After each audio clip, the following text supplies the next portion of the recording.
Je to záležitost, která nastala před 14 lety, kdy jsem byl velvyslancem na Ukrajině v roce 2008, ale netýkala se velvyslanectví a konzulárního úseku velvyslanectví v Kyjevě, nýbrž generálního konzulátu ve Lvově, který nespadal pod mou pravomoc. Byl to de facto spor mezi konzulárním odborem ministerstva zahraničí a tehdejším generálním konzulem o call centrum, které fungovalo při generálním konzulátu ve Lvově a které za jistou částku asi 10 euro vytvářelo virtuální pořadník žadatelů o dlouhodobá víza.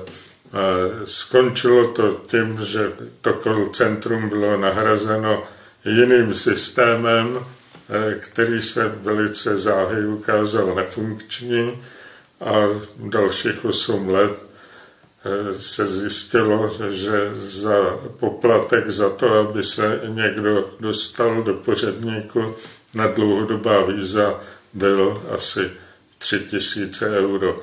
To je v kostce celý příběh.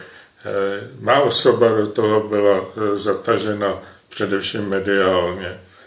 Došlo tenkrát, protože tam lítaly nějaká trestní oznámení, došlo i k vyšetřování, které skončilo tím, že mi zůstala i prověrka na přísně tajné, kterou, kdybych jinak byl cokoliv spáchal, tak by byla první věc, o kterou bych přišel.